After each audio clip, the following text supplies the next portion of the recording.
Bonjour tout le monde. Aujourd'hui, nous allons apprendre le passé composé. To begin with, passé composé is used to describe things that happened in the past. Notably, these are events that began and ended in the past. This is the main distinguishing feature between passé composé and imparfait. Imparfait, in most cases, describes events that were continuous in the past. They may not have ended and may in turn carry over to the present. We shall tackle that in more detail in our next video. Le structure du passé composé.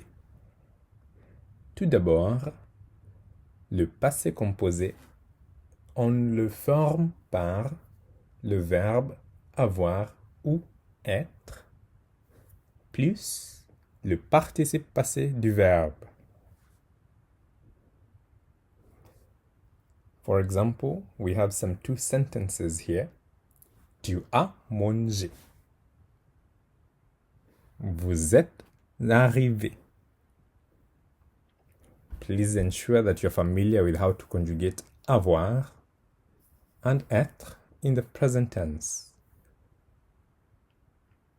In general, les verbes qui se terminent par ER, on les transforme au passé composé par enlever le R à la fin et puis ajouter l'accent grave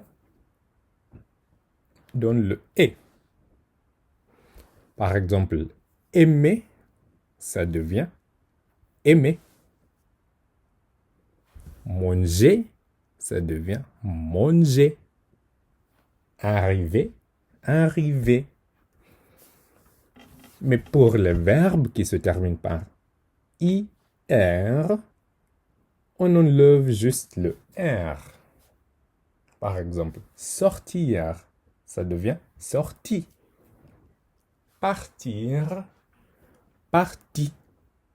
Finir, fini. Donc, est-ce que tu peux me donner quelques exemples?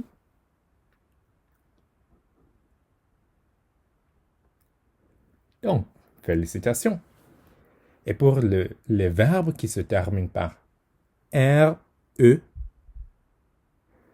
on enlève le RE et puis on le remplace par U. Par exemple, descendre, descendu.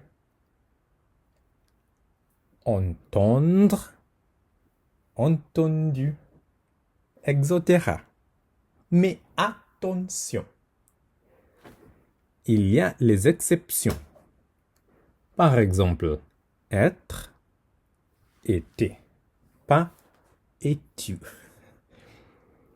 Avoir, eu. Faire, fait. Pleuvoir, plu. Vouloir, voulu. Courir, couru. Et naître, né. Donc, tu peux te demander, donc, les verbes qui sont conjugués par être, sont lesquels?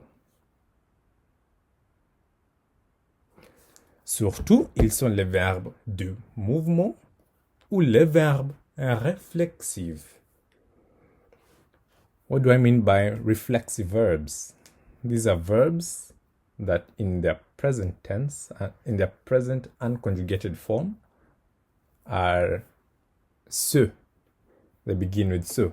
For example, se sentir, s'appeler, se lever, se laver, se rêver, se réveiller, etc. And now, to know these verbs, of movement because they're about 17 in number. We have a mnemonic, which is simply Dr. and Mrs. Van der Trump. And below, find an itemization of all these verbs. So these are the verbs conjugated by être in passé composé.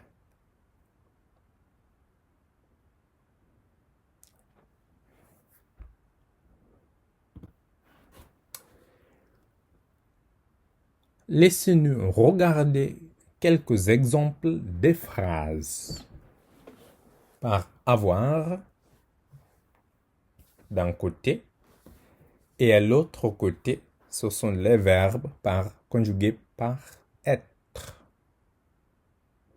Et faites attention, regardez la différence. J'ai écrit une lettre à mes parents. Mes amis ont acheté ces billets pour le cinéma.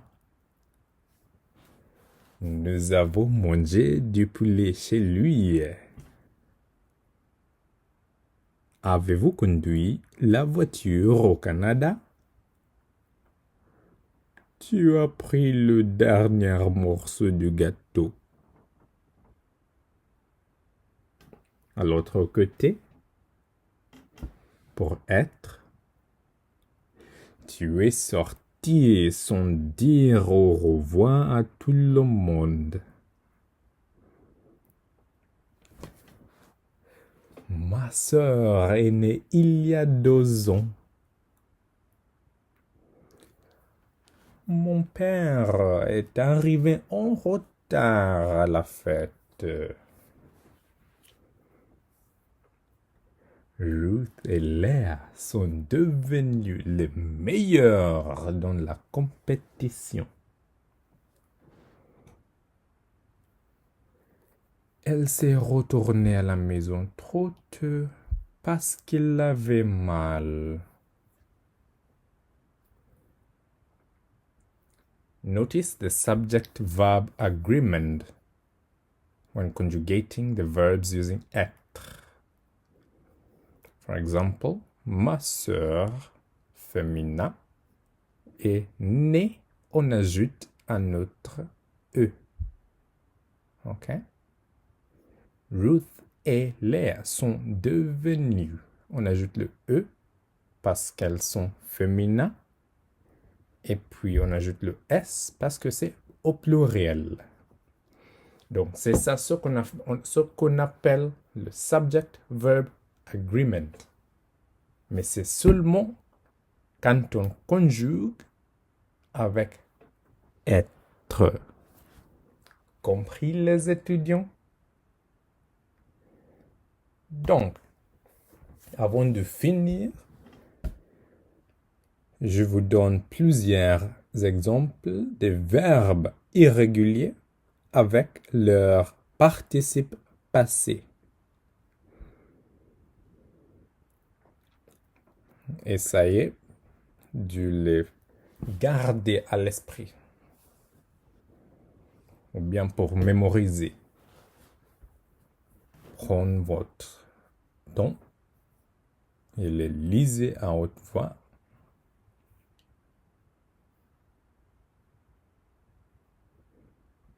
Puis finalement, une autre page.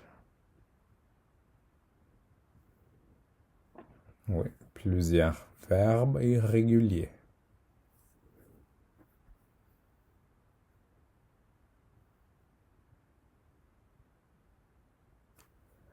Donc, merci and see you in the next lesson. Au revoir, à bientôt.